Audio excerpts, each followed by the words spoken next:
রংপুরের লোকেরা আমরা সবসময় পিছিয়ে পড়া। কেন পিছিয়ে পড়া? আমরা তো সঠিক জিনিসটাই বুঝি না। যখন বিএনপি গভর্নমেন্ট আসবে তখন আপনারা করবেন জাতীয় পার্টি, যখন বিএনপি গভর্নমেন্ট আসবে তখন আপনারা করবেন জামাত। তাহলে কেমনে হবে?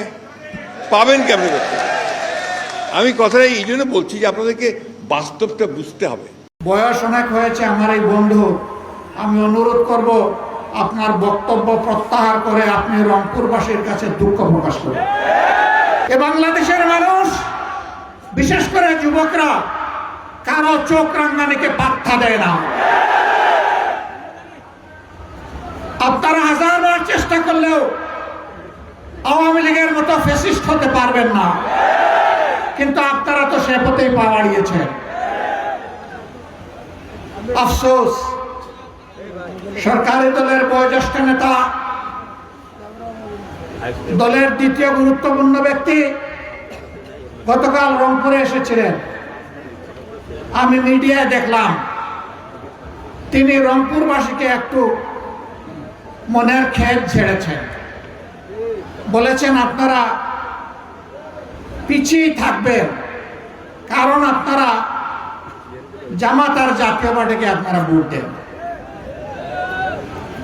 রংপুরের লোকেরা আমরা সবসময় পিছিয়ে পড়া। কেন পিছিয়ে পড়া?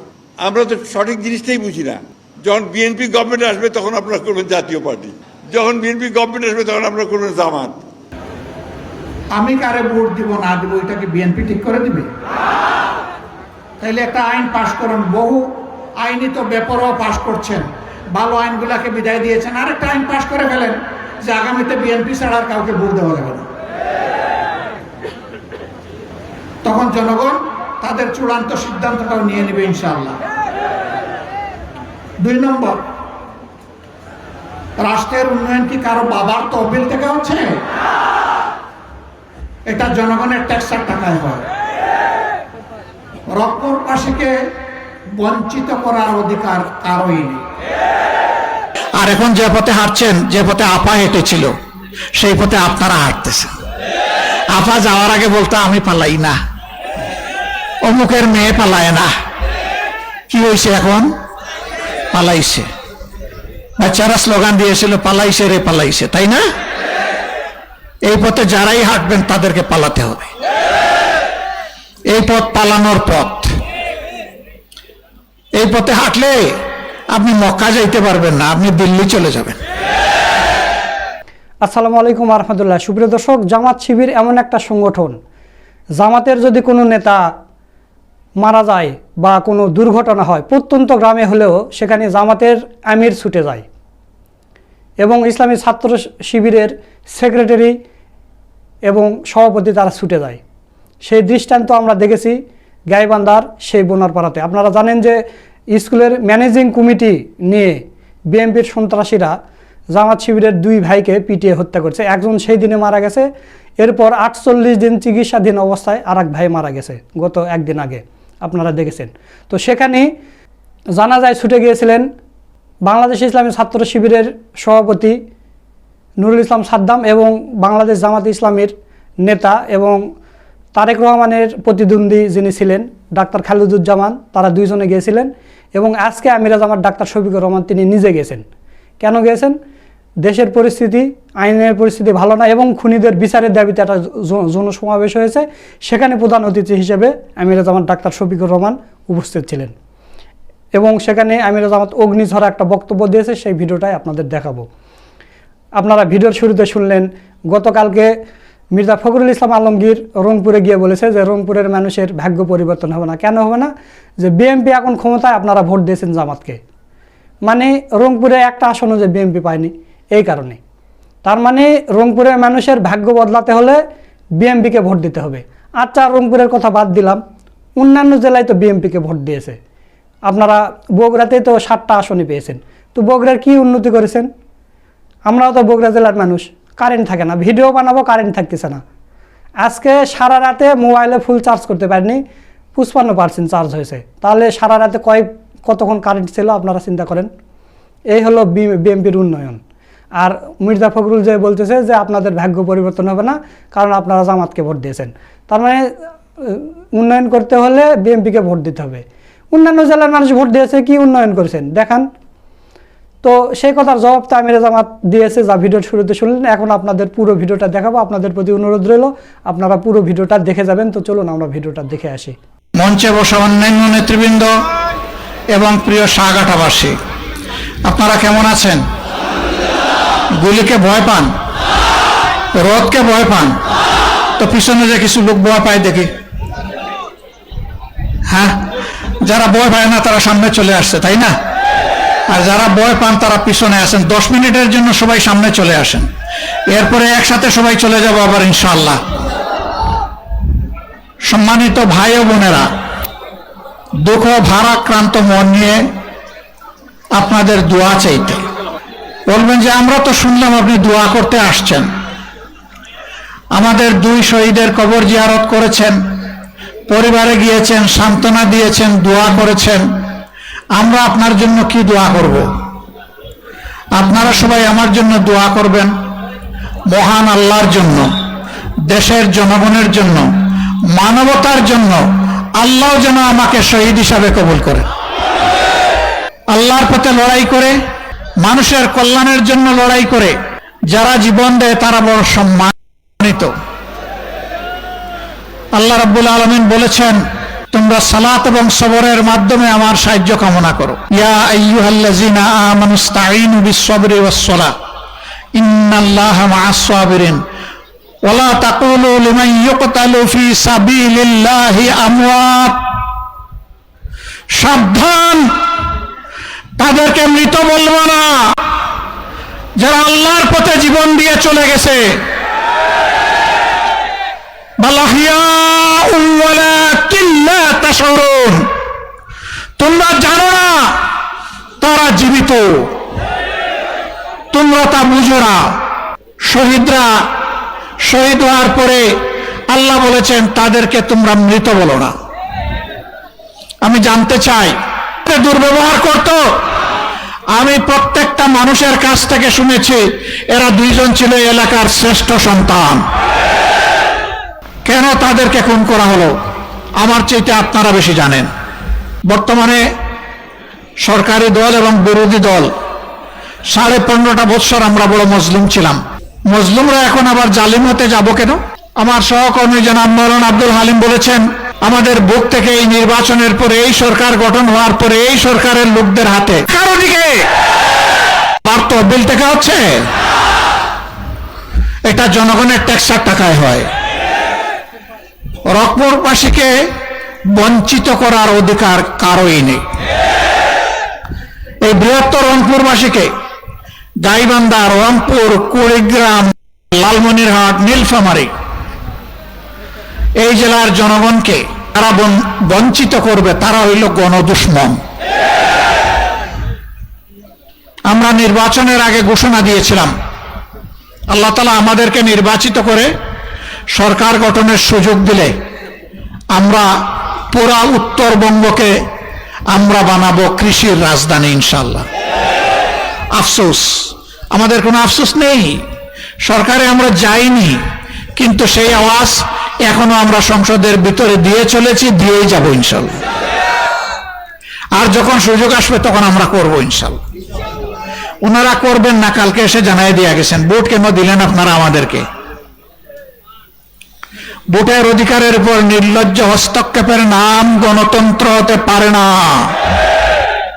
বয়স অনেক হয়েছে আমার এই বন্ধুর, আমি অনুরোধ করব আপনার বক্তব্য প্রত্যাহার করে আপনি রংপুরবাসীর কাছে দুঃখ প্রকাশ করুন।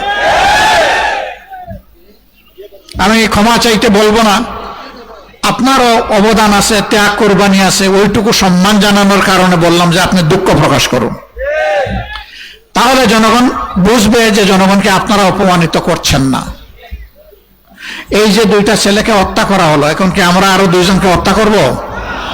হত্যার রাজনীতি আমরা চাই না। কিন্তু একটা কথা মনে রাখবে, তুমি বলবো সরি, এটা পা রাখার জায়গা নয়, এটা সরান। যদি না সরায় আস্তে করে হাত দিয়ে বলবো আপনার পাটা সরান।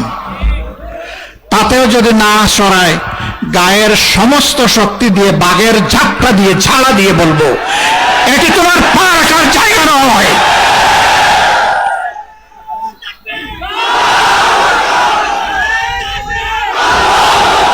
গায়ে পাড়া দিয়ে ঝগড়া বাতাতে আসবেন না। আল্লাহ তাআলা ধৈর্য ধরার জন্য মুমিনদেরকে বলেছেন, কিন্তু আবার সমান সমান প্রয়োজনে সমঝাইয়া দেওয়ার কথাও অনুমতি দিয়েছেন। আমরা চাই না দুইজন মা দুইজন বাবার বুক খালি হয়েছে, তাদের চোখের পানি আমার চেয়ে আপনারা বেশি দেখেছেন, আজকে এসে আমি তার সাক্ষী হয়েছি। আমি চাই না আর কোনো একজন মা কিংবা একজন বাবার বুক ভেঙে যাক। ক্ষমতার লোভ আর দখলদারি পাগল বানিয়ে তুলছে, তাই না? টেম্পো স্ট্যান্ড থেকে শুরু করে কোথাও আর বাদ রাখা যাবে না। এই জন্য 24-এর বিপ্লব হয় নাই। 24-এর বিপ্লব হয়েছে সমাজ থেকে সব ময়লা পরিষ্কার করার জন্য। এরা সমাজের আবর্জনা। যারা চাঁদাবাজি এবং দখলদারির নেশায় পাগল হয়ে মানুষ খুন করে, এরা সমাজের আবর্জনা। এই আবর্জনা এই সমাজ থেকে পরিষ্কার করা হবে ইনশাআল্লাহ। আমি প্রশাসনকে স্পষ্ট বলবো, আপনারা বলছেন নজরদারিতে আছেন, তাইলে ঝাপটা দিতে অসুবিধা কি? যারে নজরদারিতে রেখেছেন ঝাপটা দেন, তুলে নেন। পলাশকে তো আর তালাশ করার দরকার নাই, যেহেতু নজরদারিতে আছে। আইনের আওতায় আপনারা না আনলে মানুষকে আইন হাতে তুলে দেওয়ার প্রকারান্তরে এটা হবে উস্কানি। অবশ্যই প্রশাসনকে তার দায়িত্ব পালন করতে হবে। প্রশাসন কোনো দলের নয়, প্রশাসন গোটা জাতির সম্পদ। প্রশাসনকে তাদের দায়বোধের জায়গা থেকে এই দায়িত্বটা পালন করতে হবে। দল আসবে, দল যাবে, ক্ষমতা কারো কোমরের নিচে চিরস্থায়ী নয়। তুতিল মুলকা মান তাশা ওয়া তানজিউল মুলকা মিম্মান তাশা। আল্লাহ যাকে পছন্দ করেন ক্ষমতায় বসান, আর যখন আসার মেরে টুকরা টুকরা করতে চান তখন উঠায় নেন। এর আগে একজন মানুষকে জ্বালাতন করেছে, খুন করেছে, গুম করেছে, পঙ্গু করেছে, মামলা দিয়েছে, জেলকে বাসস্থান বানিয়েছে, বউ মায়ের বুক খালি করেছে, অবশ শিশুদেরকে এতিম বানিয়েছে, যুবতী বোনদেরকে বিধবা বানিয়েছে, মা বাবার চোখে এখনো পানি ঝরছে। ফ্যাসিবাদ একটা রূপ, এটা নির্দিষ্ট কোনো দলের সাথে থাকে না, এটা একটা ভাইরাস। এটা যেখানেই ভর করে ওরাই ফ্যাসিবাদী। এক ফ্যাসিবাদীদেরকে তাড়াইয়া বাংলাদেশের জনগণ আরেক ফ্যাসিবাদী চায় না। একটু আগে আপনাদের কাছে শহীদ হওয়ার দোয়া চেয়েছি না? প্রয়োজনে জাতির জন্য আরেকটি অসমাপ্ত অনিবার্য বিপ্লবের একজন কর্মী হিসাবে আল্লাহ যদি আমাকে কবুল করেন, আমি আমার আল্লাহর দরবারে হাজারবার শুকরিয়া আদায় করে রক্তের চাদর পরে আল্লাহর দরবারে হাজির হয়ে যাব। কিন্তু কোনো ফ্যাসিবাদকে বাংলার জমিনে প্রশ্রয় দিব না, বরদাস্ত করব না ইনশাআল্লাহ। আপনারা তৈরি হন। যেইভাবে 24 সালে ভাই বোনেরা সবাই রাস্তায় নেমে এসেছিলেন, মা 10 মাসের শিশু সন্তান নিয়ে রাস্তায় নেমে এসেছিলেন, হয়তো আবার আমাদেরকে রাস্তায় নামতে হবে। জাতির জন্য প্রয়োজনে একবার নয়, শতবার নামবো ইনশাআল্লাহ। যত সময় আল্লাহ জীবন দিয়ে রেখেছেন, যত সময় নামার শক্তি দিয়ে আল্লাহ রাখবেন, তত সময় জাতির প্রয়োজনে অবশ্যই নামবো। আমরা কাপুরুষ নই, আমরা দুর্বল নই। কাপুরুষ তারা যারা অপরাধ করে, যারা দখল বাণিজ্য করে, যারা নিরীহ মানুষের কাছ থেকে চাঁদা উঠায়, যারা মা বোনদের ইজ্জত লুণ্ঠন করে। সে যেই হোক, আমার সন্তান হলে ওইটাও কাপুরুষ।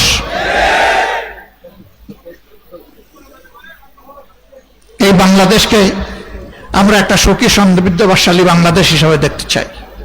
আমরা দেখতে চাই আমাদের শিশুরা নিরাপদ, আমাদের মেয়েরা নিরাপদ, আমাদের বোনেরা নিরাপদ, আমাদের মায়েরা নিরাপদ, আমাদের যুবকরা নিরাপদ, আমাদের বয়স্করা নিরাপদ, সকল ধর্মের মানুষ নিরাপদ, সকল বর্ণের মানুষ নিরাপদ, এদেশের সকল ভাষার মানুষ নিরাপদ। আমরা সকলের নিরাপত্তা দেখতে চাই। ইনারাও বলেছিলেন, যারা এখন ক্ষমতায় গেছে, যে আমরা দলীয় শাসন কায়েম করব না। আমি জানি না এখানে একজন প্রশাসক আছেন নিশ্চয়ই, তাই না? কিন্তু বিএনপি করতেন না কোনোদিন। হ্যাঁ, জুড়ে বলেন, করতেন কিনা? এটা কি হলো? জেলায় যাকে প্রশাসক বসানো হয়েছে তিনিও বিএনপি করতেন না, তিনিও করতেন। এটা কি হলো? রংপুর সিটি কর্পোরেশনে যাকে প্রশাসক বসানো হয়েছে তিনিও বিএনপি করতেন না, করতেন। এটা কি হলো? স্কুল, কলেজ, মাদ্রাসা সকল জায়গায় কমিটিগুলোর দখল নিতে হবে। কেন নিতে হবে জানেন? ওখানে মধু আছে, চুষলে জিহ্বায় মজা লাগে। হারাম, ওখান থেকে হারাম উপায় বিভিন্ন ধরনের সুবিধা নেওয়া হয়, অবৈধ সুবিধা। এই জন্যই পাগল। শিক্ষক নিয়োগ দিতে পয়সা, পিয়ন নিয়োগ দিতে পয়সা, ছাত্রছাত্রীদের টিফিনের পয়সা থেকেও পয়সা, সব জায়গায় চুরি চামারি। এই চোরের হাত আমরা বন্ধ করতে চাই, চাঁদাবাজদের হাত বন্ধ করতে চাই, দুর্নীতিবাজদের হাত বন্ধ করতে চাই, সেই মানবিক বাংলাদেশ গড়তে চাই। ন্যায় ইনসাফের বাংলাদেশ, সকলের জন্য সমান ইনসাফ আমরা নিশ্চিত করতে চাই। এর জন্যই ছিল গণভোট। আপনারা রায় দিলেন, সরকার এখন যারা আছে তারাও বলছিল রায় দেন, হা বলুন। হা সবাই বললাম, এখন আমরা হার উপরে আছি, তারা না হয়ে গেছে। আমি পরিষ্কার বলছি, গণভোট না মানলে শুধু না হবেন না, একসময় নাই হয়ে যাবেন। জনতার রায়কে অগ্রাহ্য অপমান করে অতীতে কেউ টিকে নাই, শান্তি পায় নাই, সম্মান পায় নাই, ক্ষমতা পাকাভুক্ত করতে পারে নাই। 14, 18, 24-এর নির্বাচন তার প্রমাণ। আপনারাও যদি তামসা শুরু করেন তাহলে ভাইরাস যখন বসবে আপনাদের ঘাড়ে তখন কিন্তু উপসর্গ সমানই দেখা দিবে। এখন যারা আপনাদেরকে তালে তালে হাওয়া দিচ্ছে, আলবত আলবত আলবত, খুব ভালো, যা করছেন চমৎকার। এই বাতাস একদিন আপনাদেরকে বাতাসে উড়িয়ে নিয়ে যাবে। আমরা চাই না, কারণ আপনারা মজলুম ছিলেন। আমরা চাই আপনারা ঠিক পথে ফিরে আসুন, জনগণের রায় মেনে নিন, সংস্কার সাধন করুন, ফ্যাসিবাদের রাস্তা বন্ধ করুন, মানবিক এবং গণতান্ত্রিক বাংলাদেশের রাস্তা খুলে দিন। যদি খুলে দেন, আমরা বিরোধী দল হিসাবে আপনাদেরকে সর্বাত্মক সহযোগিতা করব। আর এখন যে পথে হাঁটছেন, যে পথে আপা হেঁটেছিল, সেই পথে আপনারা হাঁটতেছেন। আপা যাওয়ার আগে বলতো আমি পালাই না, অমুকের মেয়ে পালায় না। কি হয়েছে এখন? পালাইছে। বাচ্চারা স্লোগান দিয়েছিল পালাইছে রে পালাইছে, তাই না? এই পথে যারাই হাঁটবেন তাদেরকে পালাতে হবে। এই পথ পালানোর পথ। এই পথে হাঁটলে আপনি মক্কা যাইতে পারবেন না, আপনি দিল্লি চলে যাবেন। এই পথের শেষ ঠিকানা দিল্লি। এদেশের মানুষ দিল্লির খবরদারি বাংলাদেশের উপর চায় না। কোনো আধিপত্যবাদ মানব না, অপশক্তির কাছে মাথা নত করব না। ইনশাআল্লাহ তাআলা আযীম মজবুত কদমে মাথা উঁচু করে যতদিন বেঁচে থাকবো মানুষ হিসাবে বেঁচে থাকতে চাই, বিড়াল হিসাবে বাঁচতে চাই না। বিড়ালের জীবন আমাদের জীবন হবে না ইনশাআল্লাহ। আপনারা প্রস্তুত আছেন তো? আছেন? ইনশাআল্লাহ প্রস্তুত থাকবেন। লড়াই চলছে, লড়াই চলবে। ইনশাআল্লাহ হকের বিজয় হবে, ইনশাআল্লাহ 18 কোটি মানুষের বিজয় হবে। আল্লাহ হাফেজ। বাংলাদেশ জিন্দাবাদ। সুপ্রিয় দর্শক, আপনারা আমিরে জামাতের বক্তব্যের ভিডিওটা দেখলেন। তো আমিরের কথাগুলো আপনাদের কাছে কেমন লেগেছে তা অবশ্যই কমেন্ট করে জানিয়ে দেবেন। ভিডিওটা ভালো লাগলে শেয়ার করবেন। সকলকে ধন্যবাদ। আসসালামু আলাইকুম ওয়া রাহমাতুল্লাহ।